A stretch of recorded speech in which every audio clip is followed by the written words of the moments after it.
प्यारे बच्चों, आपका दिन मंगलमय हो। अगर आप नए हैं तो चैनल को सब्सक्राइब कर लें। आज हम करेंगे पाठ नंबर 1 वितांशे, जिसका नाम है भारतीय गायिकाओं में बेजोड़ लता मंगेशकर। शुरू करते हैं यहाँ से। चित्रपट के किसी गाने और एकाध खानदानी भारतीय शास्त्रीय गायक की 3-3.5 घंटे की महफिल, इन दोनों का कलात्मक और आनंदात्मक मूल्य एक ही है, ऐसा मैं मानता हूँ। किसी उत्तम लेखक का कोई विस्तृत लेख जीवन के रहस्य का विशद रूप से वर्णन करता है, विशद होता है विस्तृत रूप से, तो वही रहस्य छोटे से सुभाषित का या नन्ही सी कहावत में सुंदरता और परिपूर्णता से प्रकट हुआ विदृष्टिगोचर होता है। सुभाषित होता है श्लोक, क्या होता है? श्लोक या सुक्ति। श्लोक या सुक्ति जो है उसमें भी जो है ये बातें आ जाती हैं और वो भी सुंदर लगती हैं। उसी प्रकार 3 घंटों की रंगदार महफिल का सारा रस लता की 3 मिनट की ध्वनि मुद्रिका में आस्वादित किया जा सकता है। उसका एक एक गाना एक संपूर्ण कलाकृति होता है। स्वर, लय, शब्दार्थ का वहाँ त्रिवेणी संगम होता है। त्रिवेणी संगम होता है किसका? स्वर, लय, शब्दार्थ। स्वर, लय और शब्दार्थ का जो है त्रिवेणी संगम देखने को मिलता है। इन्हें 3 धाराओं का मेल, क्या था? त्रिवेणी 3 धाराओं का मेल जो है देखने को मिलता है। 3 धाराएं जो है वहाँ मिलती हुई नजर आती हैं, दिखाई देती हैं। और महफिल की बेहोशी उसमें समाई रहती है। वैसे देखा जाए तो शास्त्रीय संगीत क्या और चित्रपट संगीत क्या, अंत में रसिक को आनंद देने की सामर्थ्य है किस गाने में कितना है, इस पर उसका महत्व ठहराना उचित है। मैं तो कहूँगा कि शास्त्रीय संगीत भी रंजक न हो तो बिल्कुल ही नीरस ठहरेगा। रंजक होता है मनोरंजन देने वाला, आनंदित करने वाला। क्या होता है रंजक? आनंद देने वाला, रिझाने वाला, आकर्षित करने वाला। अगर उसमें रंजकता नहीं है, रंजक नहीं है, आकर्षित नहीं करता है, तो वो जो है नीरस हो जाएगा, बिल्कुल जो है आनंदमय नहीं बना पाता है, अनाकर्षक प्रतीत होगा और उसमें कुछ कमी सी प्रतीत होगी। गाने में जो गानपन प्राप्त होता है वह केवल शास्त्रीय बैठक के पक्केपन की वजह से, ताल सुर के निर्दोष ज्ञान के कारण नहीं। गाने की सारी मिठास, सारी ताकत उसकी रंजकता पर आधारित होती है, रंजकता पर निर्भर करती है। उसकी रंजकता पर मुख्यतः अवलंबित रहता है, आश्रित रहता है। और रंजकता का मर्म रसिक वर्ग के समक्ष कैसे प्रस्तुत किया जाए, किस रीति से उसकी बैठक बिठाई जाए और श्रोताओं से कैसे सुसंवाद साधा जाए, इसमें समाविष्ट है, इसमें सब सम्मिलित होता है। किसी मनुष्य का अस्थिपंजर और एक प्रतिभाशाली कलाकार द्वारा उसी मनुष्य का तैलचित्र होता है, जिस पर या जिस चित्र में तैलीय रंगों का प्रयोग किया गया हो, तेल से बने हुए रंगों का प्रयोग किया गया, उसे बोलते हैं तैलचित्र। इन दोनों में जो अंतर होगा वही गायन के शास्त्रीय ज्ञान और उसकी स्वरों द्वारा की गई सुसंगत अभिव्यक्ति में होगा। संगीत के क्षेत्र में लता का स्थान अव्वल दर्जे के खानदानी गायक के समान ही मानना पड़ेगा। अव्वल होता श्रेष्ठ दर्जे के, यानी उत्तम जो है कैटेगरी के प्रतिभाशाली खानदान के रूप में उसका स्थान मानना पड़ेगा। क्या लता 3 घंटों की महफिल जमा सकती हैं? ऐसा संशय व्यक्त करने वालों से मुझे भी एक प्रश्न पूछना है। क्या कोई पहली श्रेणी का गायक 3 मिनट की अवधि में चित्रपट का कोई गाना उसकी इतनी कुशलता और रसोत्कटता से गा सकेगा? नहीं। यही उस प्रश्न का उत्तर उन्हें देना पड़ेगा। खानदानी गवैयों का ऐसा भी दावा है कि चित्रपट संगीत के कारण लोगों की अभिरुचि बिगड़ गई है, यानी कि लोगों की रुचि जो है, लोगों का जो इंटरेस्ट है वो बिगड़ गया है। चित्रपट संगीत ने लोगों के कान बिगाड़ दिए हैं, ऐसा आरोप लगाया जाता है, पर मैं समझता हूँ कि चित्रपट संगीत ने लोगों के कान खराब नहीं किए, उल्टे सुधार दिए हैं। ये विचार पहले ही व्यक्त किए हैं और उनकी पुनरुक्ति नहीं करूँगा। ये सच बात तो यह है कि हमारे शास्त्रीय गायक बड़ी आत्मसंतुष्ट वृत्ति के हैं। संगीत के क्षेत्र में उन्होंने अपनी हुक्मशाही स्थापित कर रखी है, यानी कि उन्होंने अपना जो है कब्जा स्थापित कर रखा है, अपना जो है एक साम्राज्य बना रखा है। शास्त्र शुद्धता के कर्मकांड को उन्होंने आवश्यकता से अधिक महत्व दे रखा है, मगर चित्रपट संगीत द्वारा लोगों की अभिजात्य संगीत से जान पहचान होने लगी है।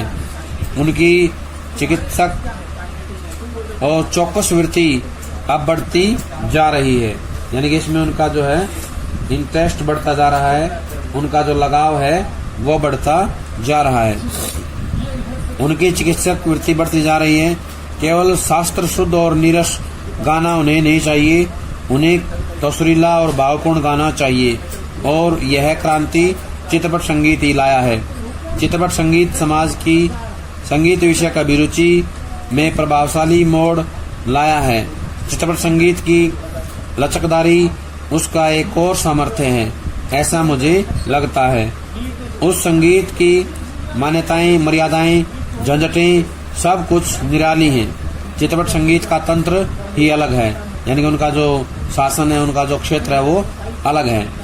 अब यहाँ पे शब्द आया था रसोत्कटता। क्या आया था? रसोत्कटता। उसका मतलब होता है कि रस से सराबोर होना। क्या होता है? रस से सराबोर होना, रस में डूब जाना, ये होता है रसोत्कटता। क्या होता है? रसोत्कटता। सुसंगत अभिव्यक्त, तालमेल से तालमेल बिठाना। क्या होता है? तालमेल बिठाना।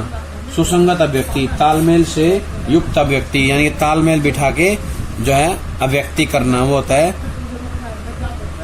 सुसंगत अभिव्यक्ति। क्या होता है? सुसंगत अभिव्यक्ति।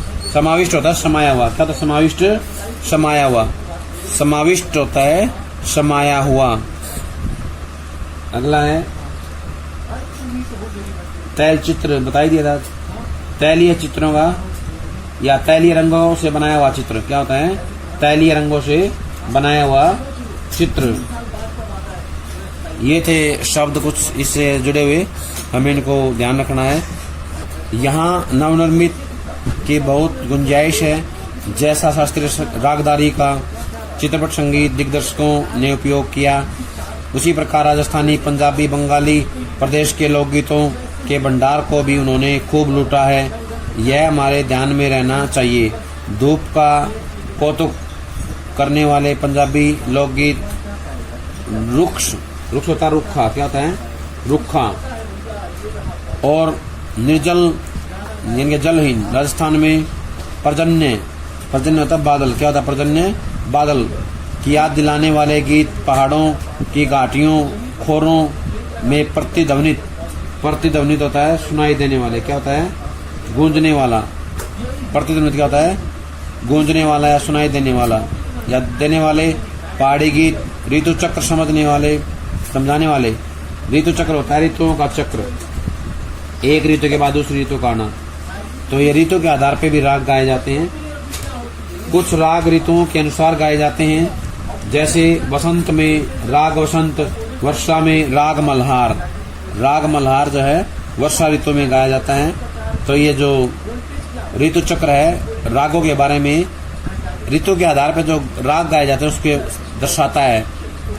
और खेती के विविध कामों का हिसाब लेने वाले कृषि गीत और ब्रजभूमि में समाविष्ट सहज मधुर गीतों का अतिशय होता अधिकता। अतिशय मार्मिक व रसानुकूल होता रस के अनुसार उपयोग चित्रपट क्षेत्र में प्रभावी संगीत दिग्दर्शकों ने किया है। समाविष्ट होता समाया हुआ। क्या था? समाविष्ट, समाया हुआ। चित्रपट क्षेत्र में प्रभावी संगीत दिग्दर्शकों ने किया और आगे भी करते रहेंगे। थोड़े में कहूँ तो संगीत का क्षेत्र ही विस्तीर्ण है। विस्तीर्ण होता है व्यापक, लंबा चौड़ा। वहाँ अब तक अलक्षित, असंशोधित, अदृष्टिपूर्व ऐसा खूब बड़ा प्रांत है। अलक्षित होता है जिसका कोई लक्ष्य नहीं है। क्या होता है अलक्षित? लक्ष्यहीन या जिसका कोई लक्ष्य नहीं है। असंशोधित होता है जहाँ संशोधन नहीं हुए हैं। अदृष्टिपूर्व होता है नजरों से दूर। खूब बड़ा प्रांत है तथापि बड़े जोश से इसकी खोज और उपयोग चित्रपट संगीत के लोग करते चले आ रहे हैं। फलस्वरूप चित्रपट संगीत दिनों दिन अधिकाधिक विकसित होता जा रहा है। ऐसे इस चित्रपट संगीत क्षेत्र की लता अनभिषिक्त साम्राज्ञी है। अनभिषिक्त होता है बेताज, जिसको किसी ने अभिषिक्त नहीं किया है। और भी कई पार्श्व गायक गायिकाएं हैं, पर लता की लोकप्रियता इन सभी से कहीं अधिक है। उसकी लोकप्रियता के शिखर का स्थान अव्वल और अचल है। अचल होता है जो कभी ना चले। बीते अनेक वर्षों से वह गाती आ रही है और फिर भी उसकी लोकप्रियता अबाधित है, यानी कभी नहीं रुकी है। लगभग आधी शताब्दी तक जनमन पर सतत प्रभुत्व रखना आसान नहीं है। ज्यादा क्या कहूँ, एक राग भी हमेशा टिका नहीं रहता। भारत के कोने कोने में लता का गाना जा पहुँचे। यही नहीं, प्रदेश में भी उसका गाना सुनकर लोग पागल हो उठे। यह क्या चमत्कार नहीं है? और यह चमत्कार हम प्रत्यक्ष देख रहे हैं, यानी अपनी आंखों के सामने देख रहे हैं। ऐसा कलाकार शताब्दियों में शायद एक ही पैदा होता है। ऐसा कलाकार आज हम सभी के बीच है। उसे अपनी आंखों के सामने घूमता फिरता देख पा रहे हैं। कितना बड़ा है हमारा भाग्य, यानी कि हम भाग्यवान हैं जो हमने लता को देखा है, सुना है, उनके गानों के माध्यम से उनको जो है समझा है और उनकी लोकप्रियता को जो है हमने अनुभव किया है। यहाँ से जुड़े हुए हम शब्दार्थ करें कुछ। एक अनभिषिक्त होता है बेताज, अदृष्टिपूर्व होता है अनोखा। क्या होता है? अदृष्टिपूर्व अनोखा। अनभिषिक्त बेताज होता है। शताब्दी होता है सैकड़ों साल। क्या होता है शताब्दी? सैकड़ों साल। सतत होता है लगातार। क्या होता है सतत? सतत होता है लगातार। प्रभुत्व होता है अधिकार। क्या होता है प्रभुत्व? अधिकार। प्रभुत्व क्या होता है? अधिकार। सतत होता है लगातार। इसके बाद आएगा पागल हो उठना, भावुक होना। क्या होता है पागल हो उठना? भावुक होना। पागल हो उठे यानी कि भावुक हो जाते हैं लोग। अब हम जो है लता के बारे में पढ़ रहे थे, तो ये जो लता है इनका जन्म जो है 28/9/1929 को हुआ था। कब हुआ था? 28 सितंबर 1929 को जन्म हुआ था। और इनका निधन 6 फरवरी 2022 यानी 6/2/2022 को इनका निधन हो गया था। लता को हमने देखा है, सुना है, तो उन लता के जीवन के बारे में हमें पता होना चाहिए। तो उनका जन्म कब हुआ था? 28/9/1929 और निधन कब हुआ था? 6/2/2022 को। प्यारे बच्चों, ये था हमारा पार्ट नंबर 2 लता मंगेशकर के पाठ का। तो सभी इसको ध्यान से सुनेंगे, पढ़ेंगे और इससे संबंधित प्रश्नों को अपनी कॉपी में लिख लेंगे।